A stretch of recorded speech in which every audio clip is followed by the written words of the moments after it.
vient de la société Punkt.de, qui est aussi notre hébergeur pour le site TYPO3 France et TYPO3 Uni. Et donc Punkt est une société qui fait énormément pour le développement de TYPO3.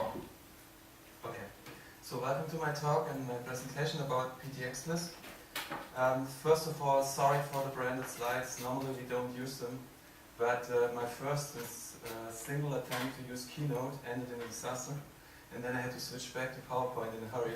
So that's why I have those branded .d slides here. First of all, who am I? My name is Michael Knoll.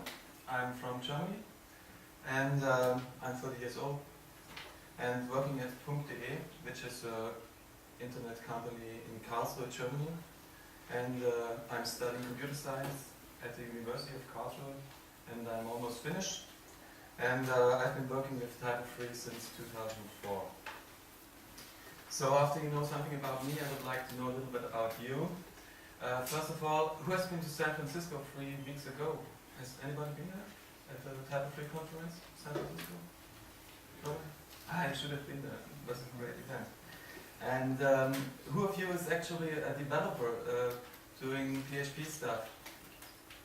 Okay. And Qui est développeur PHP dans la salle? Okay. Okay. And who has actually used Exbase?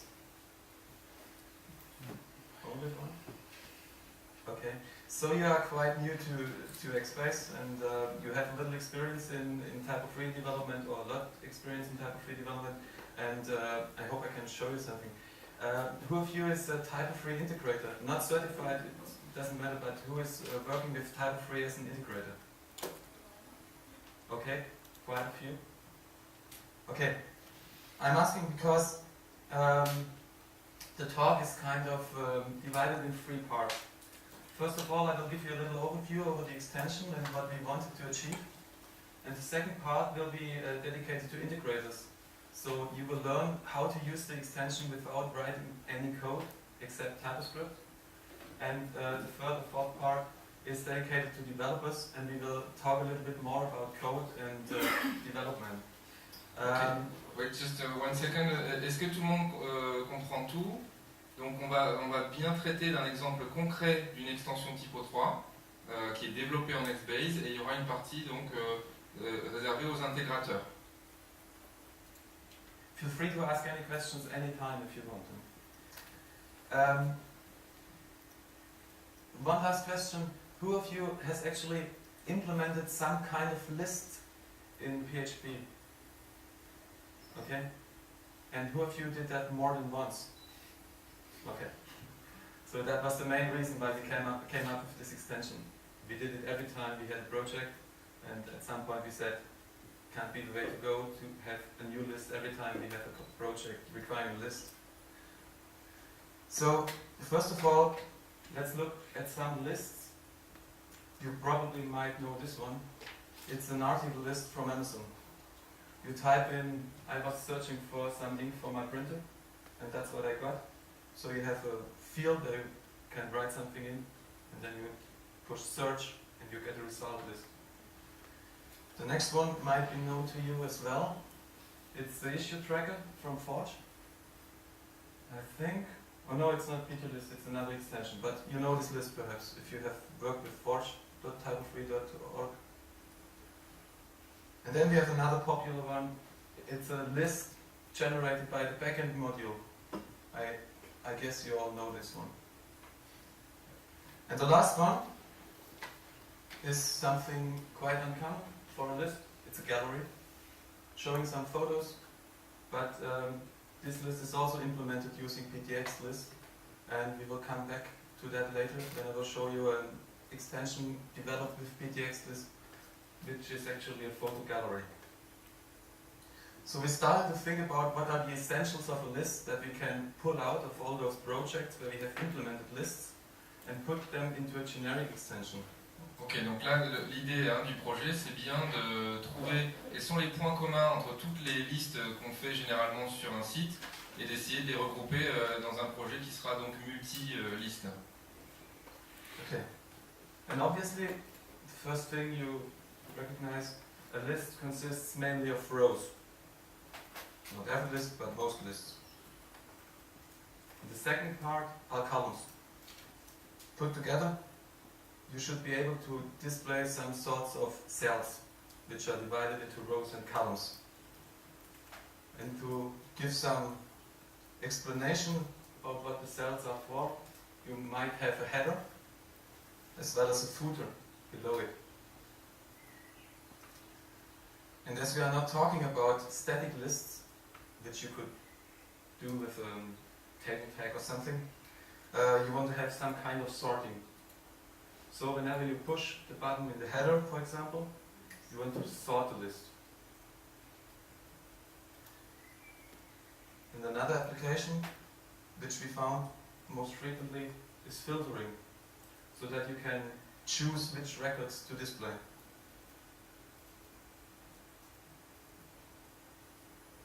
The third thing is paging. You don't want to have all the results on one list. You want to divide it into small parts, and you want to page through them. Probably everybody who has implemented a list has implemented a page or two. And the last thing we came up with is aggregating.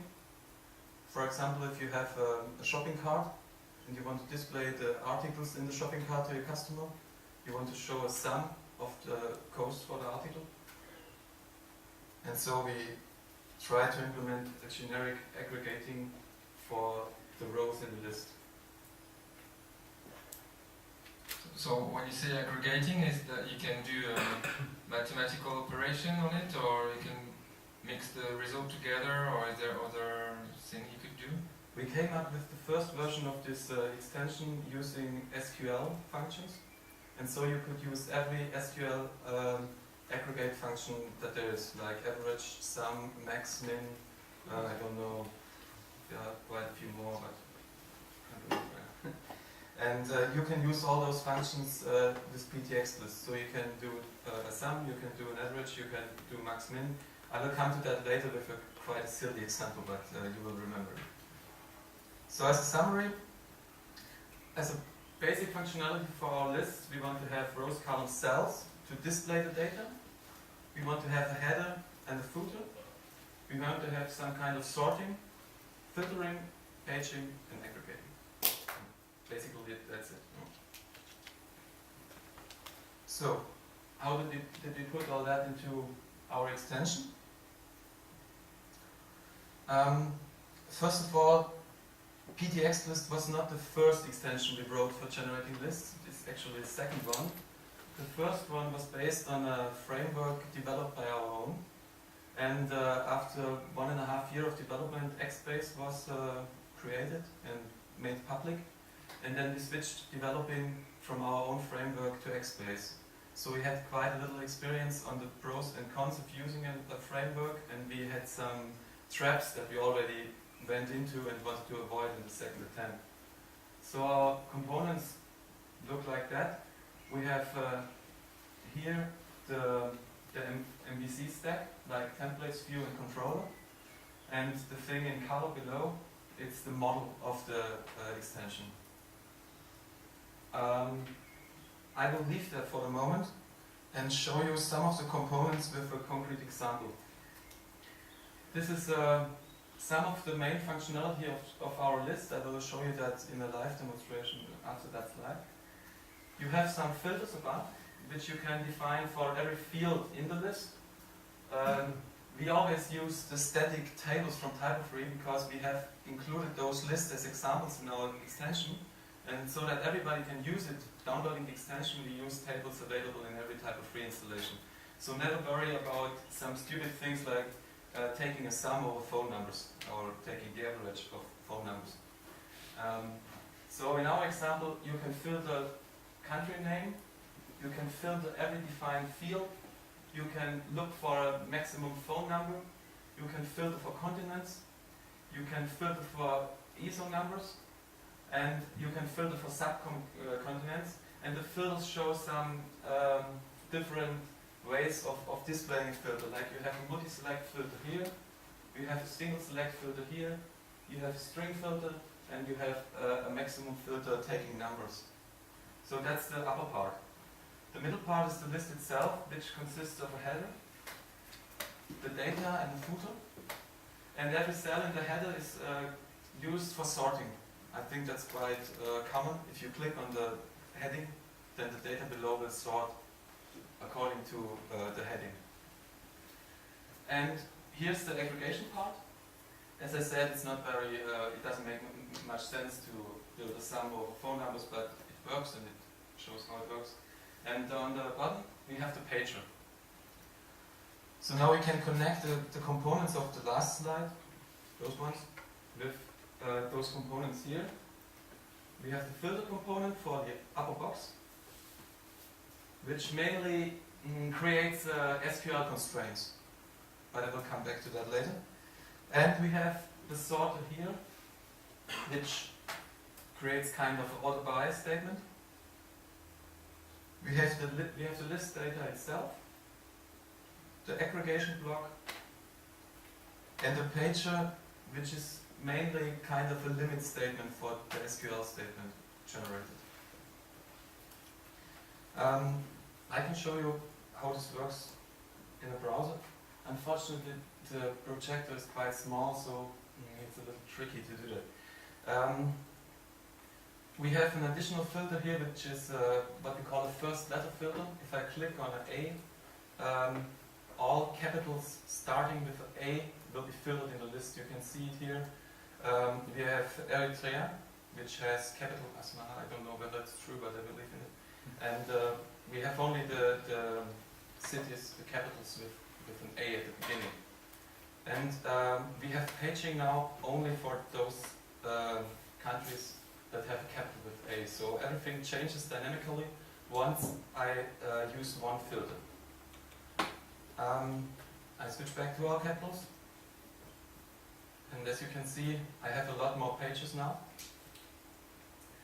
I will try a subcontinent filter, which we implemented a little different here than on the slide.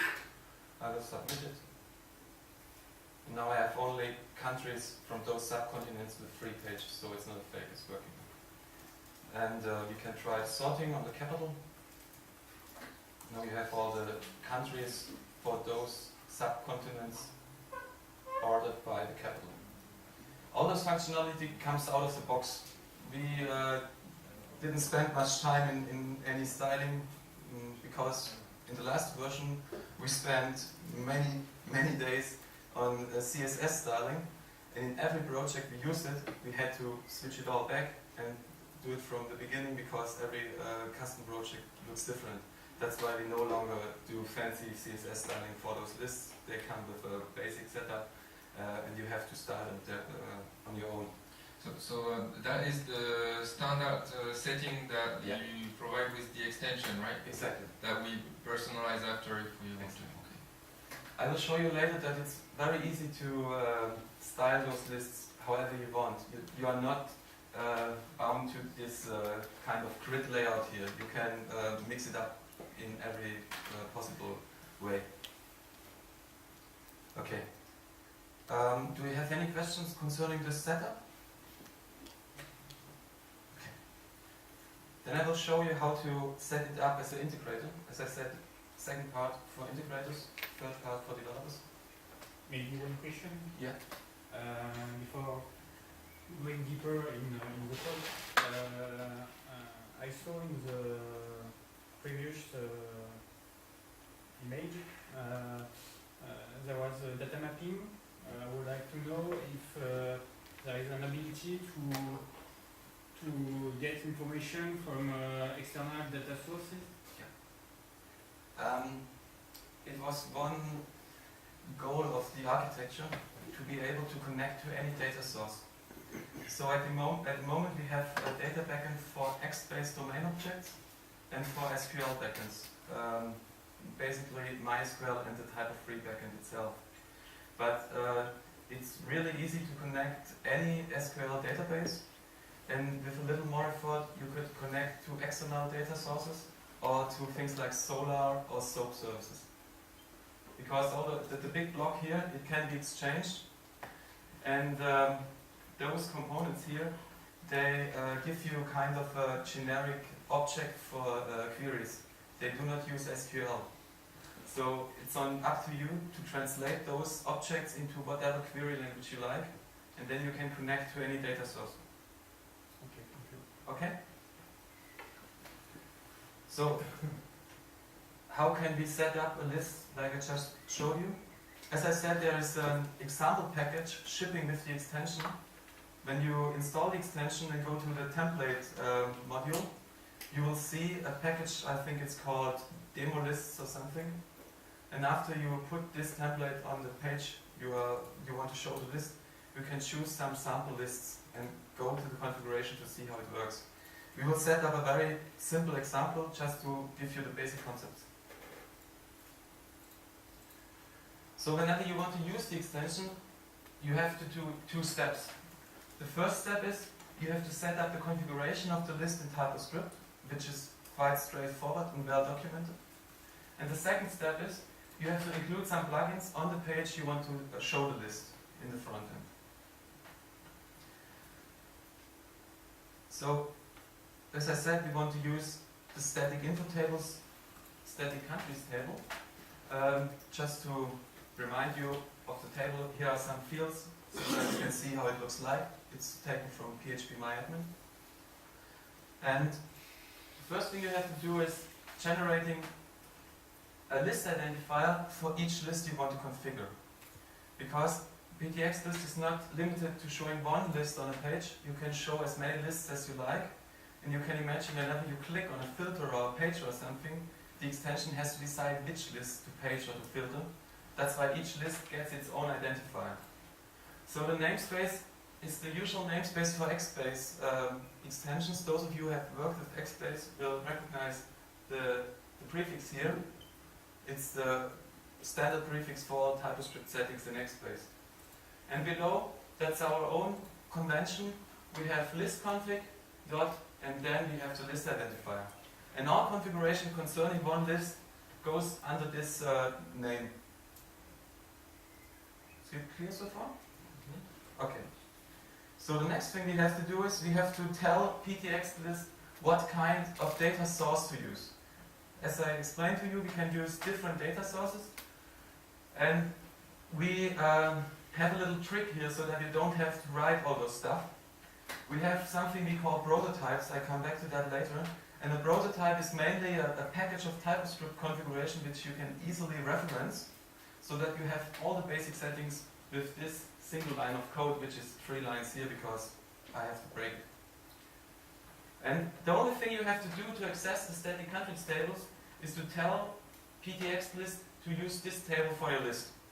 So the blue one here is the table we use, which is referenced as the only table in this list. You can use different tables or more than one table with joins.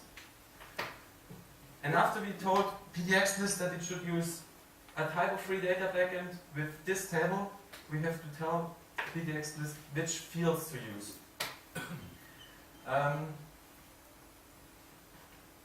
Here's the thing I just showed you above.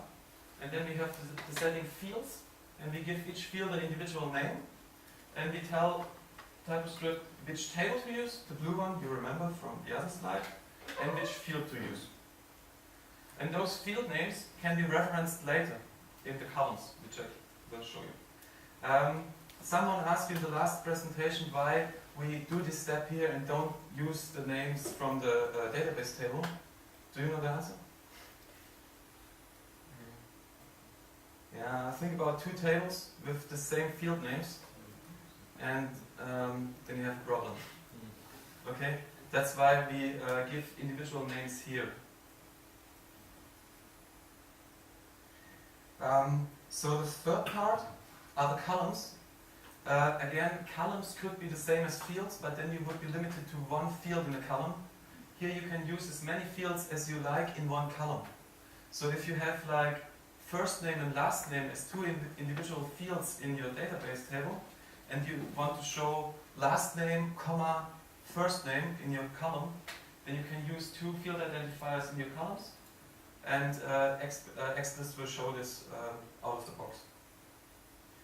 There's a lot of configuration that you can do here. This is only the basic setup, which will show a list as I just showed on the live demo. You can use any TypoScript rendering here. You can use your own fluid partials. I will show you that later to keep things simple at this place.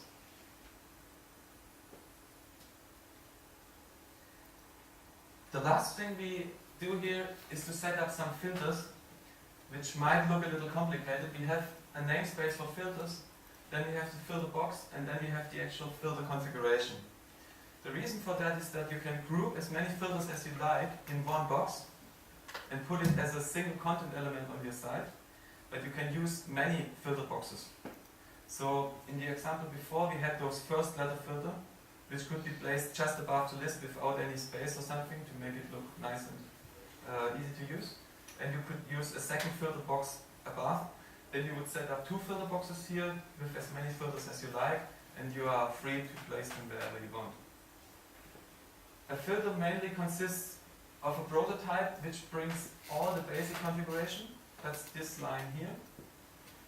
Then it has a filter identifier, a label that is displayed, and a field identifier on which it operates. In this case, it filters the name field of the static country tables. So after this first step is done, you can insert a plugin on the page.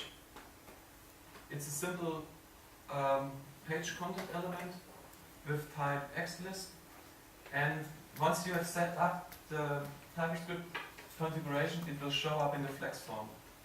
As the flex form looks in the TypoScript configuration of the current page, we'll find all list identifiers that you set up, so you can choose it, place it on the page, and that's it, you are done.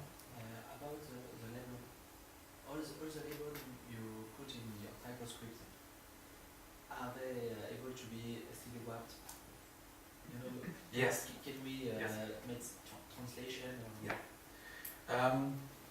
We tried to use standard wrap and some other TypoScript rendering whenever we thought that it is useful. We have quite a lot of documentation, and every TypoScript configuration is documented there, and it says wrap or yes or no. So you can look it up, and whenever you need another wrap, just let us know and we will insert it. But all the things that make sense should be equipped with a... Vous avez tous bien entendu la question de Julien? je peux reformuler si vous Non, voulez. mais apparemment tout le monde a dit que c'était ok, mais tu n'avais pas le micro, je préfère demander. Okay. So what we get in the front, and once we inserted the plugin with this, I have to show you one more thing. There are different plugin types. The first plugin is a list. Then we have one for the filter box and one for the pager and some other things, but the basic plugin type is the list.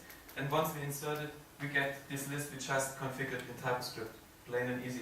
Sorting is coming out of the box, you don't have to do anything more. If you don't want to have sorting, you have to set sorting like 0, sorting equals 0 in the configuration, but normally sorting comes out of the box. So the second plugin we want to insert is actually our filter box. We again select the info tables list identifier, and below there should be filter box. And no, here it's filter box, and we have to write down the name of the filter box manually. At the moment it's still a little under construction. In a further version it will be shown automatically from the TypoScript. At the moment you have to fill it in by hand. And after that you will see the filter box at the top and the list below, and they are connected automatically. You don't have to do anything else to make them work. So the third plugin, what do you think? What we need? Paging? Yeah, paging, of course.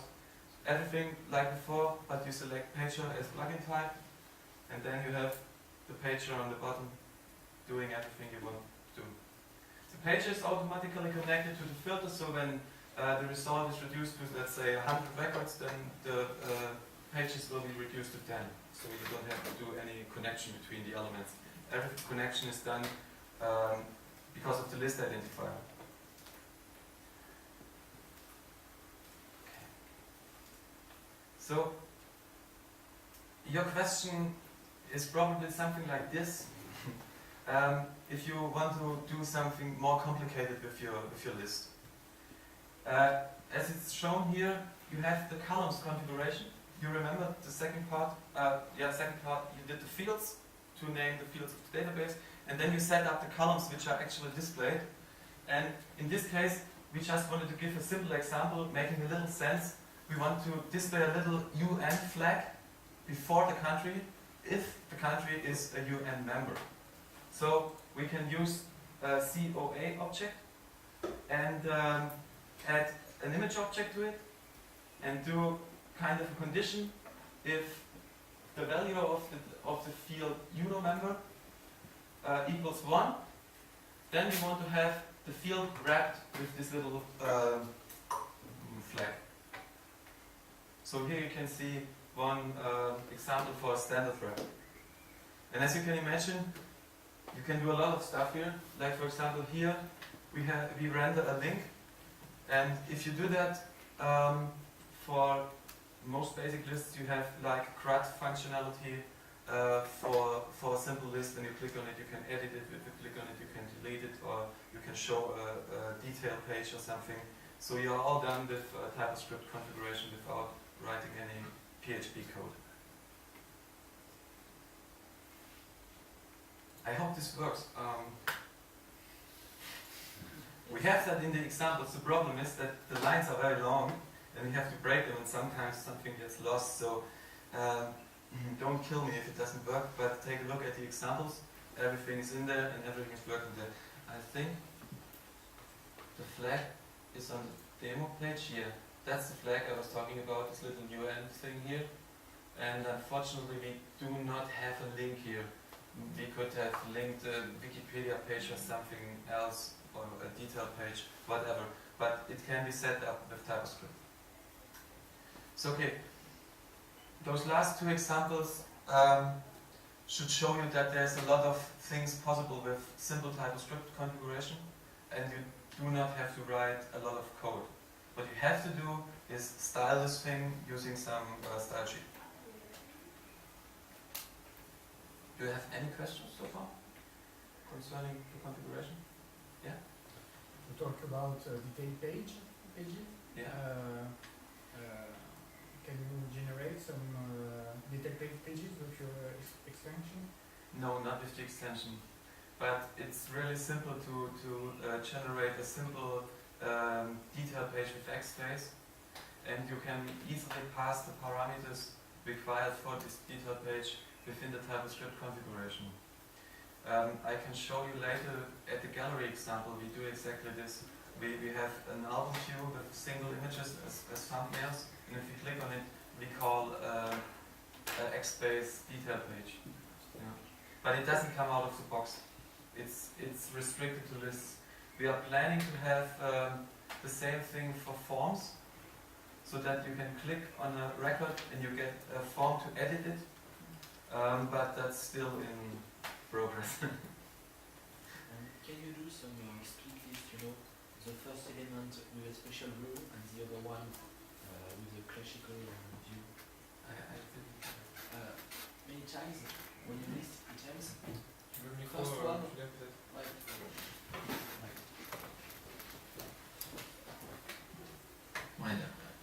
Many times, when you do a list, the first item is a highlight item with a special view, and the other one are different. Sometimes it's 3 items or 4 items difference, and the classical view after that. Can you do this in TypoScript?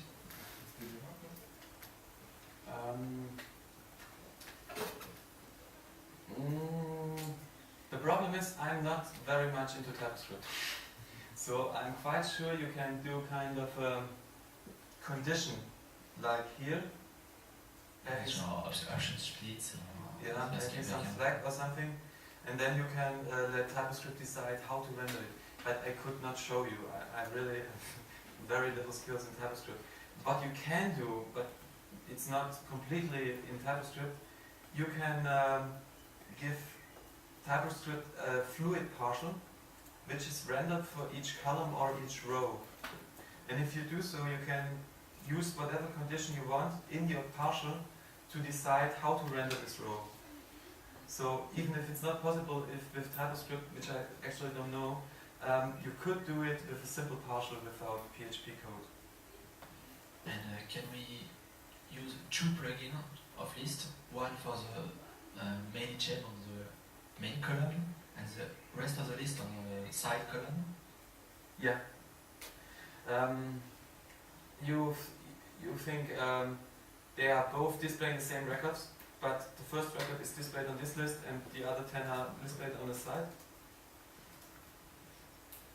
Yeah, it should be possible. You can use some kind of filter to do so. It won't be possible out of the box, but you can implement a filter who does that for you.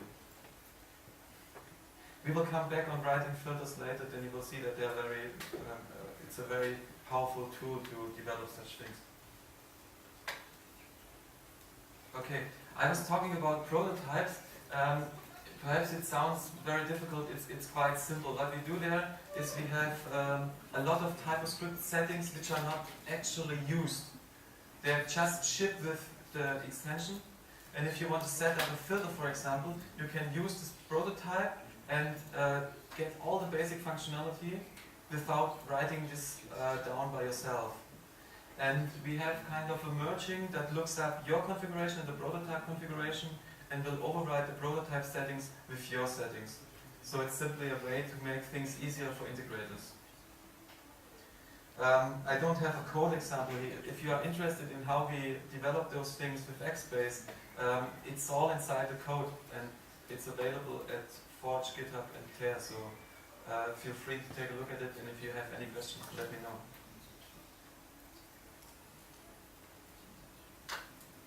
So the prototypes have their own directory in the file system, and they have their own namespace in the TypoScript tree.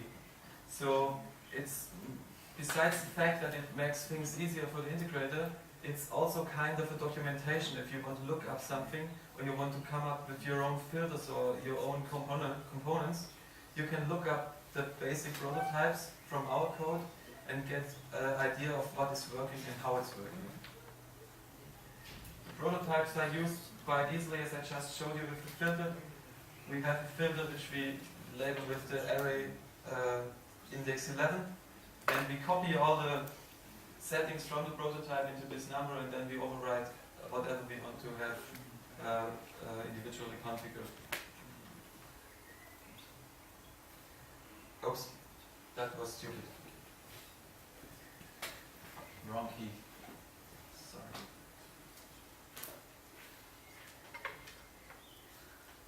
I have some slides that show the configuration a little more in detail. After the example, I think we cannot go over that a little faster because you have seen all those things. If you think it's interesting, then say stop and I will explain it in detail. But there are many screenshots from the object browser which show the same things I just showed you in code. So we have the settings for the extension under the name of exbase plugin name.settings. And if you open up the settings, you will see the prototype section and the list config, which shows all the lists configured on this page as there are different list identifiers, like for example demo list proxy filter, demo list TYPO3, and so on.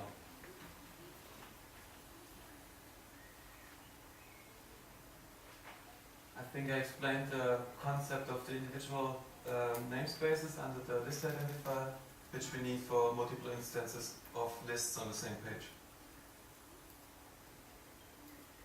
Backend config, which just comes up with the data source configuration. The fields, which we just saw. It might be interesting here to see the difference between using SQL data source and an Exbase data source. When we have an SQL data source, we basically operate on tables, and if we have an Exbase data source, we operate on objects. We use the same syntax here, which is kind of stupid. It should be object and not table.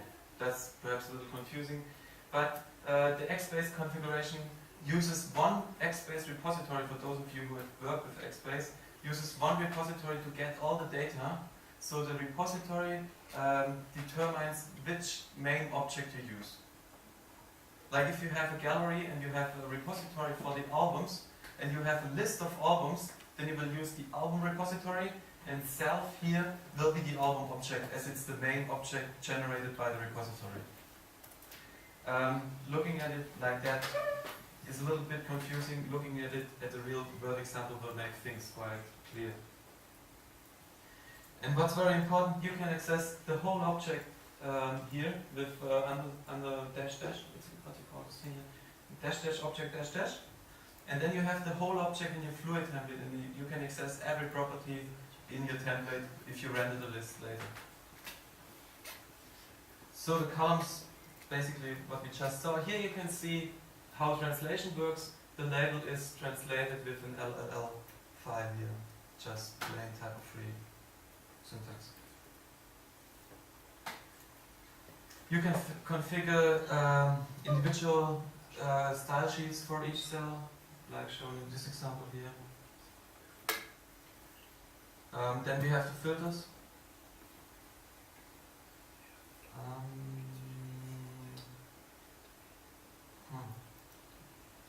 If you have a select filter and you display those things you can select, you can use a data wrap to render those things. That comes out of the box. All the filters have the default data wraps, but if you want to change it, like example adding an image in front of the continents or something, you can do it like that. Aggregate data, I think it's not so important. Yeah. Has anybody of you actually worked with fluid templates and partials?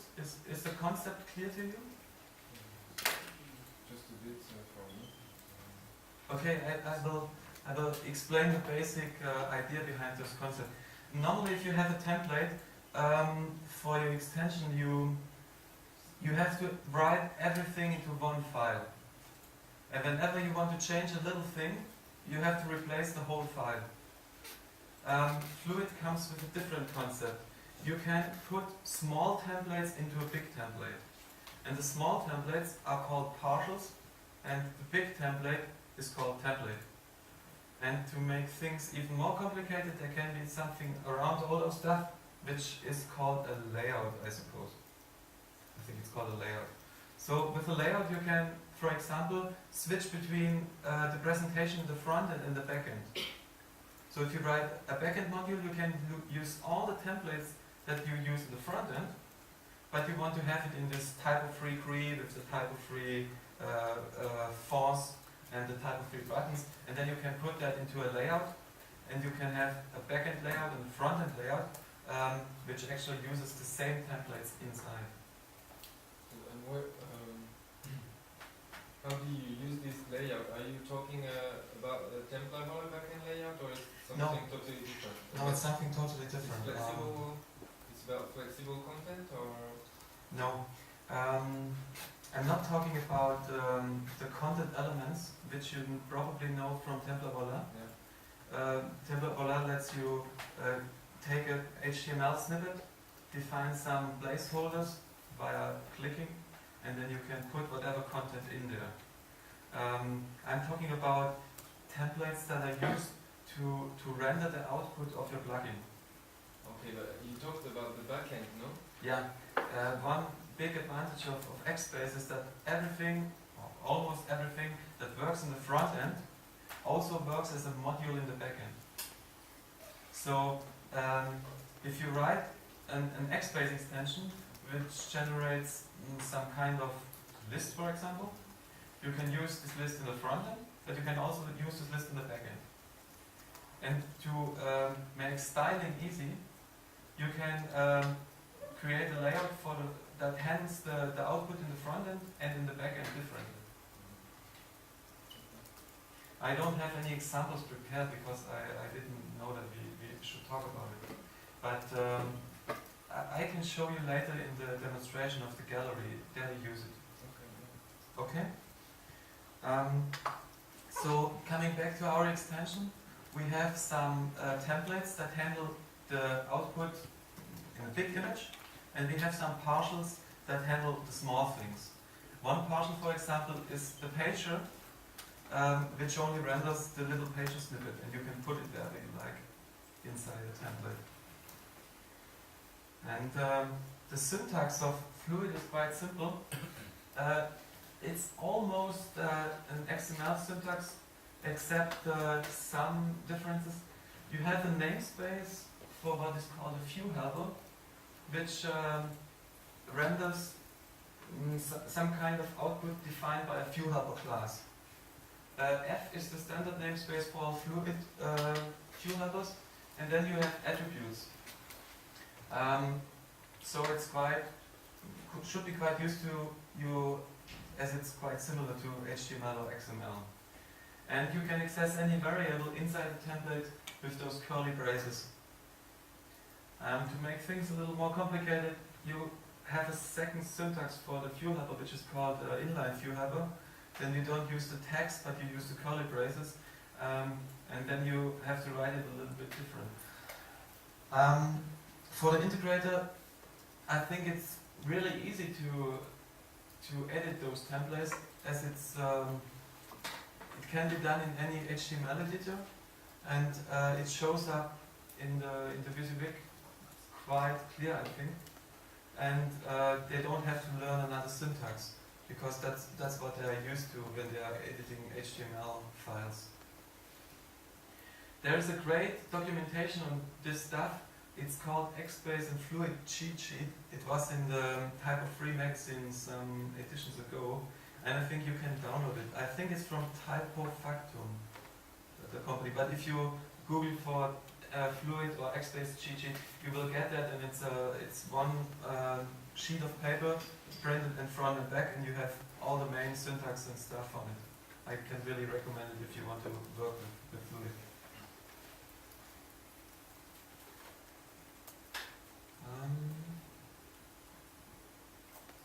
Yeah. As you haven't worked with Exbase so much, Exbase has a very strict convention on how to use templates. Who has ever written a plugin or an extension using a model view controller paradigm? Application. Yeah, or application, yeah. So you are used to the model view controller stuff. And normally in your controller you have a controller name and you have an action name. And Exbase restricts you to using templates that are called after the convention directory name equals controller name and template name equals action name. And as you can imagine, as long as you have extension that stands on its own, it's no problem to use this convention. But XList should be able to use different templates for different lists on the same page. So it was not enough for us to work with this convention. And what we did, we introduced the TypoScript configuration, which lets you override every template for every controller and every action inside TypoScript. You get the idea so far? You are no longer restricted to this convention, which works quite well as long as you don't have to change templates for the same extension on the same page differently. The same thing we did with the Fluid partials. You have the same problem here, and we introduced this syntax here, which should be quite known to you. Oops. So that you can exchange every partial individually for, is it partial?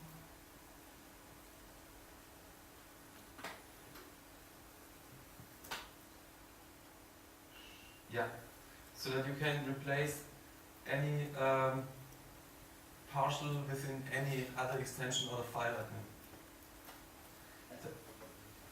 Perhaps that is something for the question before.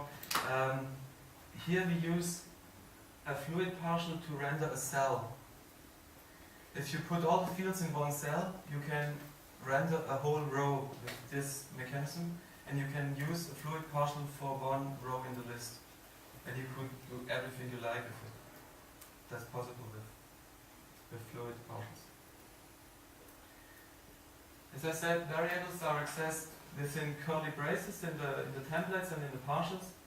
So if you get the data in your template, it is passed in the variable data, and you can loop over this variable with the for view helper, view helper syntax, f4.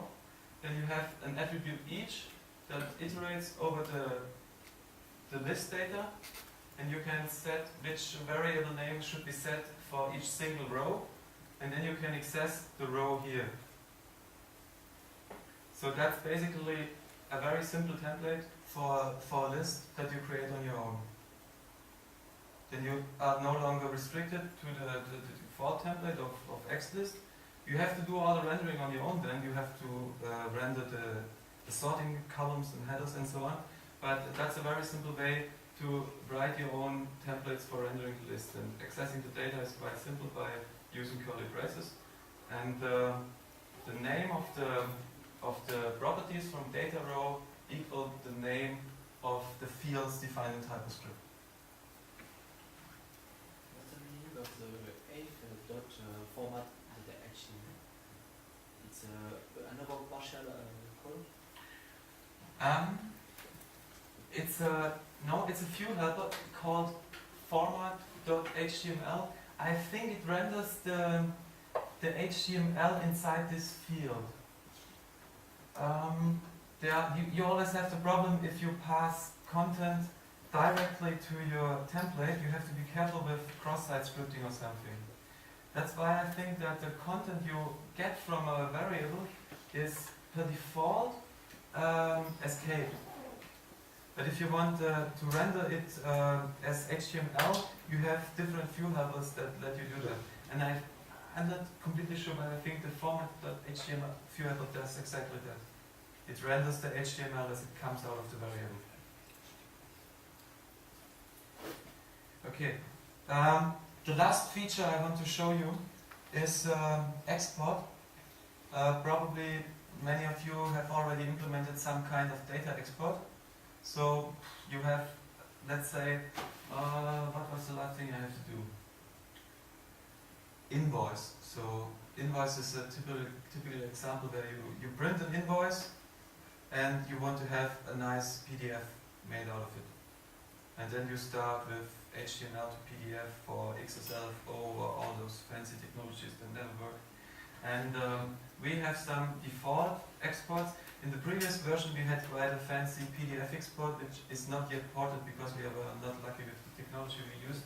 But what we have, for example, is a CSV export where you can export data into Excel or any comma-separated format just using those 2 lines of TypoScript and inserting a plugin that says which type of export you want to have.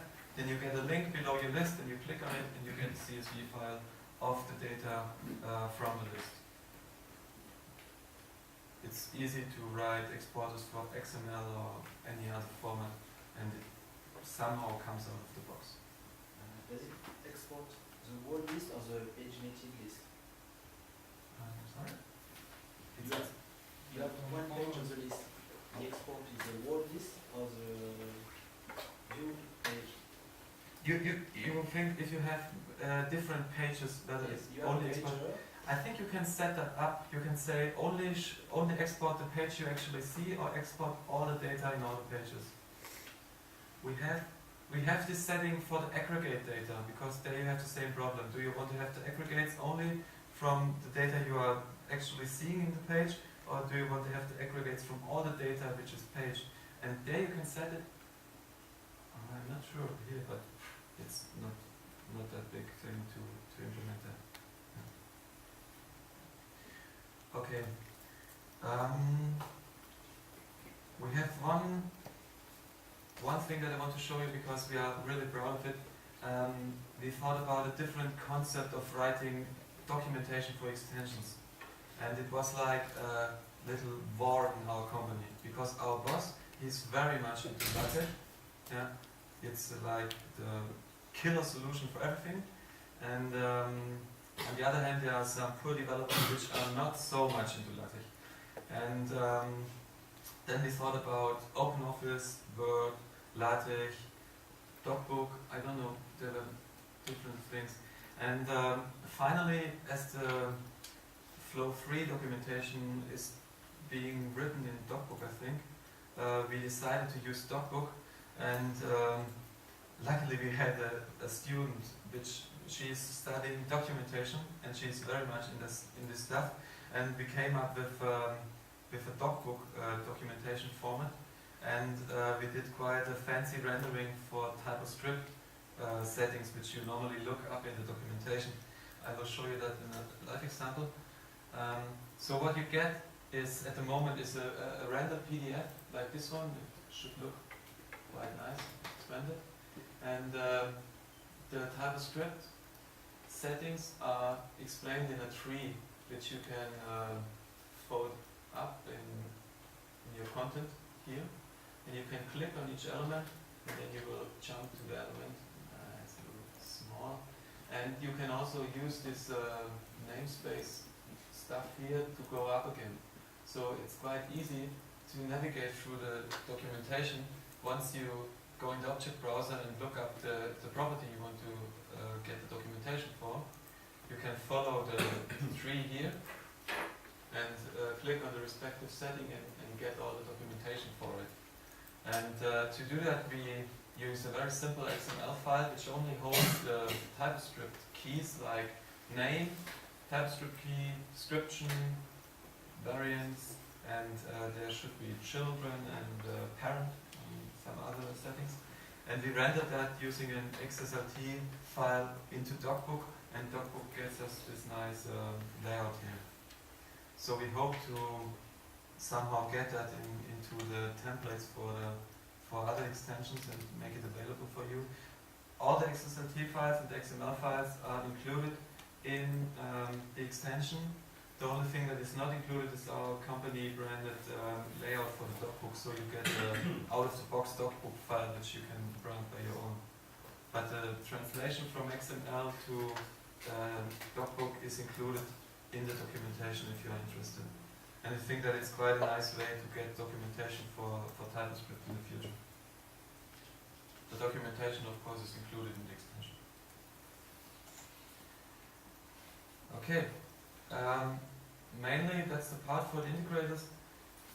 As I said, all the demonstration files are included in the extension. If you are familiar with the Exbase directory conventions, you know that there is a directory called configuration, and below there is TypoScript, and we have a folder called demo list inside TypoScript, and there you can find a lot of different files for different data backends and different settings. You should be able to find almost every configuration in there, and you can put it on the page and see how it works. If you have any questions on this, you can write us an email at any time. Okay, do you have any questions on the integration part?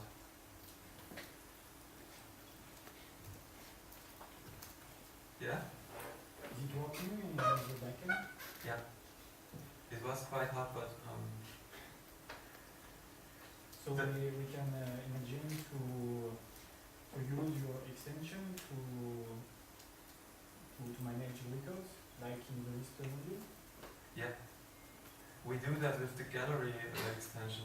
I hopefully can show you later, because the backend of the gallery extension is broken on my local installation. So I hope I get the internet working here and then I can show you. But you can use it in the backend. We had some problems with the session stuff, because backend sessions and front-end sessions are different, and Exbase does not have any session support at the moment, so we had to do it all ourselves, and we had some problem porting our session management into the backend. But we got it working, and it's also included in the extension, so you should be able to write backend modules quite easily. And it's the same configuration, the same TypoScript configuration that you use in the front end, it also works in the backend. But if I forget it, remind me to show you the backend list later. Okay, then I will come to the third part, which is the developer part. The slides were originally made for the people working in our company who had kind of an Exbase tutorial just some weeks earlier. So if anything is too fast for you or you have questions on the Exbase part, please let me know and we can look in the code or I can try to explain it. So if you have any gaps with the Exbase knowledge, just let me know what we said if you don't get everything.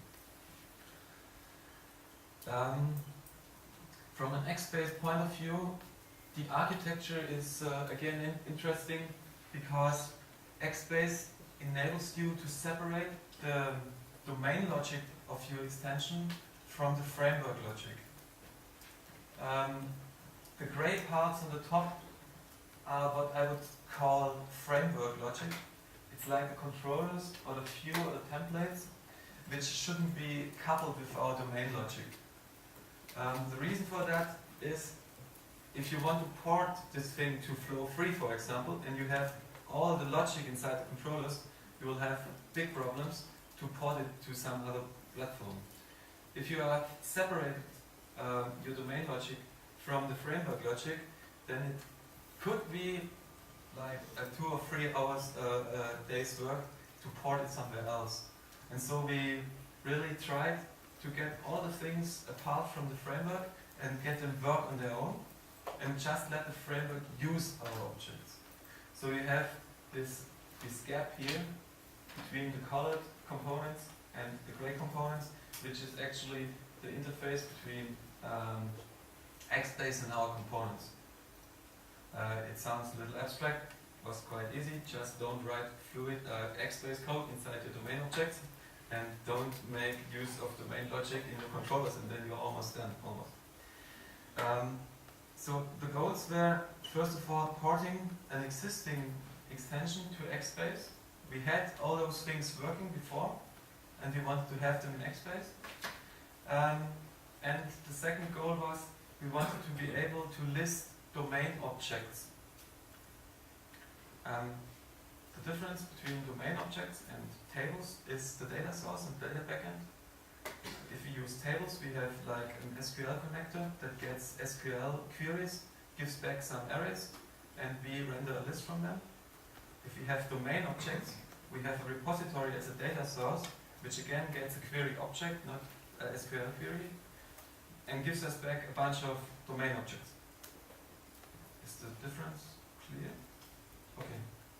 So we wanted to be able to sort, filter, and page any kind of Exbase object without writing the code for it. That was the second goal. And the third goal was decoupling logic from controllers. The first version of the extension had very big controllers with like initialization functions with 200 lines or something. And it was really hard to change something because every line you touched had so many side effects that you rather wouldn't touch it. And so the extension got bigger and bigger as everyone adds this functionality, and somehow it was no longer maintainable at the end. And we wanted to have the components exchangeable via TypoScript. All the classes like the backend or the filters or the data mapper are configured in TypoScript, and whenever you want to have kind of a special functionality for your custom project, you can extend the classes and write in your TypoScript to use the extended class, and then you have the custom code inside this class, not inside the main extension that gets bigger and bigger and at the end non-maintainable. That was our experience from the first version. That if you put a lot of features into one extension, it somehow you can't maintain it.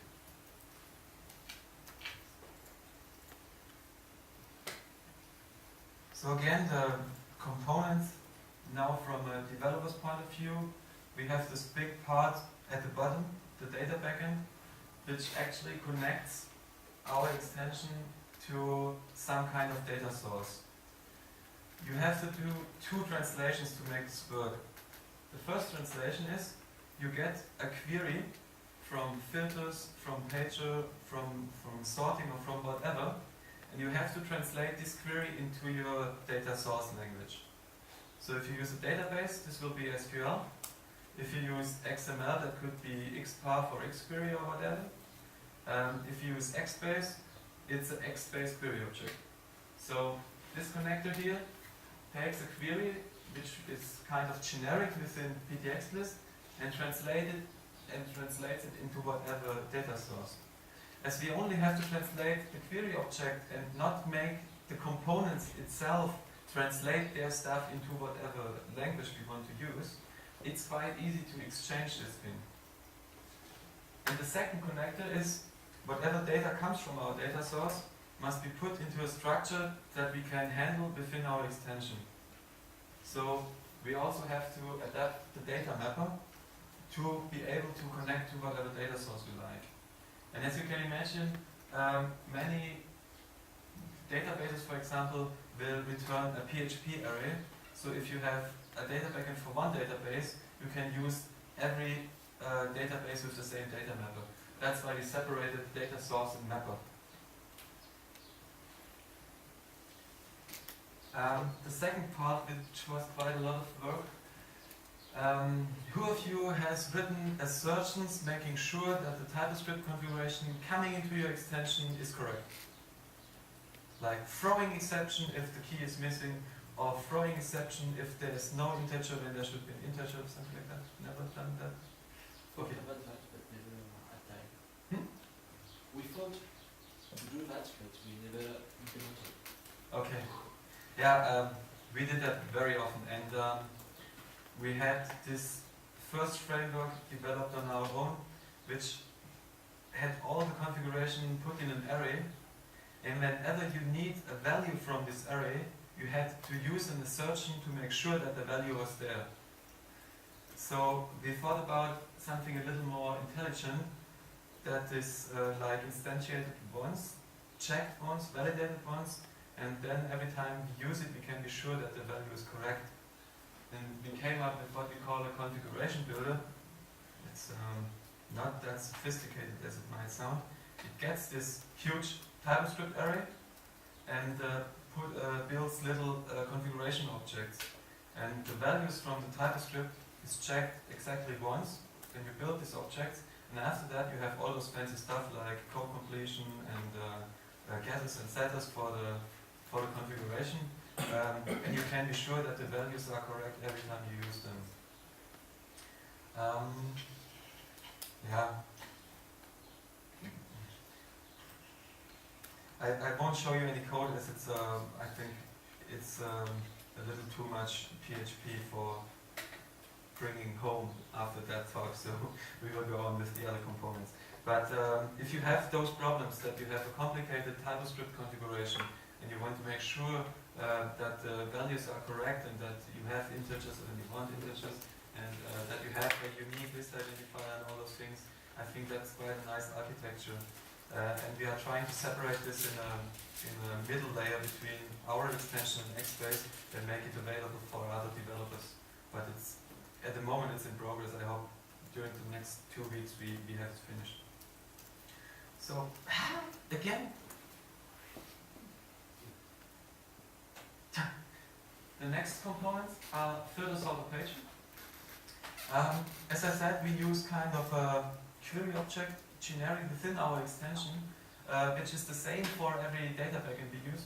So all our data manipulating components have to do is generate this query object. I will come back to that later, then it will be clear to you. Basically, talking in SQL, a filter creates a where clause, a sorter creates a sort by, and the pager creates a limit. So that's what you have to translate into the individual data source.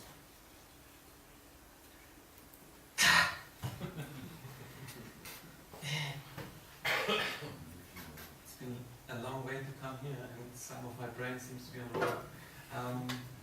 The last thing is the list data structure, the renderer chain, and the data mapper. I already explained the data mapper to you. It brings the individual data source, data structure into our own data structure. And then we have this thing we call renderer chain. The default renderer takes the TypoScript configuration and renders whatever TypoScript is configured in there and gives back the rendered cells. This thing is implemented as a chain, so there are many renderers that can be put behind each other, and each output equals the data structure of the input. So you can easily add your own renderer and do within PHP code whatever you want to do with your data. Concept clear? And the renderer, again, is configured in TypoScript. So you have like the 10, 20, 30 code, and you say 10 is my TypoScript renderer, 20 is my advanced fancy CSS renderer, and 30 is my make PDF out of fancy CSS renderer or whatever. And you can chain them, or you can throw all the renderers that we ship per default out of the chain and put in your own renderers. What makes the whole thing quite flexible. The gray parts are the things shipping with exbase. We changed a little thing to be a little more flexible. We put our own abstract controller-based class between exbase and our controllers to have a class that holds all the things and all the properties that we need in all other classes. Like the configuration builder is used for every plugin type, and so for every controller, we put it in our abstract controller, which saves a lot of code and a lot of writing. We did the same thing with the view. As for the export, we had some different headers rendered and things like that. So we also have an abstract view, which all our export views are extending.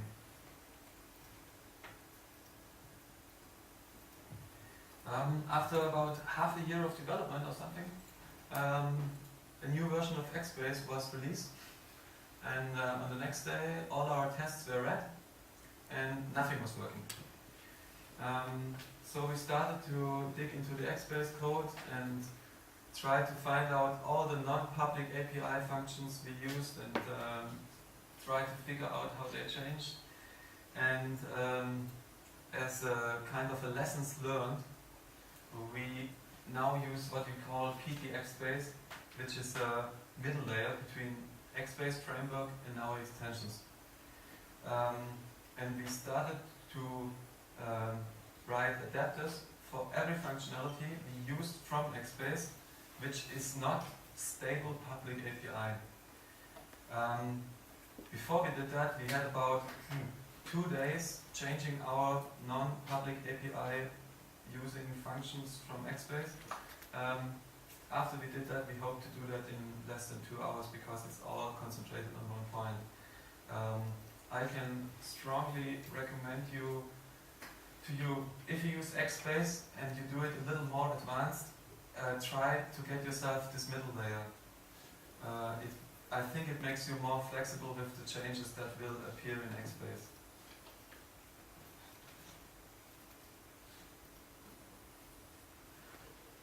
Another thing we added to exbase is a simple lifecycle management.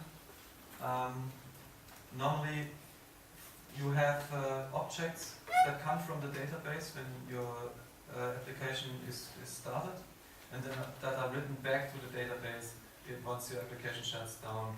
Like for example, you have an edit form for any kind of data. You can easily edit the properties of an object and write it back to the database, and that's it. For our application, we had to handle a lot of session stuff. Like all the filters are written to the session with their filter values. All the pages are written to the session, and once you come back to the page with the plugin, it will look like the last time you visited. Can you follow me? Yeah. Okay. So we had the problem that exbase did not support any kind of session management or session lifecycle, and we came up with our own lifecycle manager, which is started with the first instance of the plugin, reads the data from the session, and puts the individual data into the objects. And once the plugin is shut down, or let's say TYPO3 is shut down, the lifecycle manager will grab all the data from the objects and put it back into the session. This means that your list front end and back end. And the second thing was kind of pain. Yeah, the details, it's not that complicated. Getting the lifecycle manager started is simply a singleton. You instantiate it in every plugin you boot.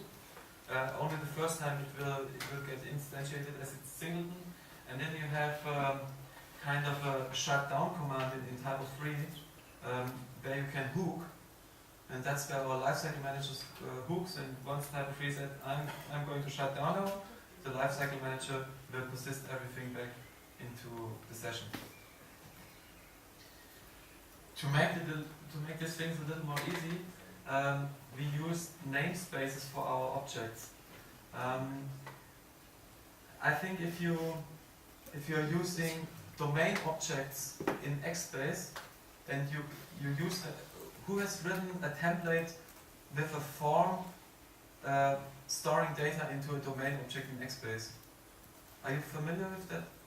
Okay, you do something like open up a form view helper and telling the view helper for which object or which object you want to use in this form.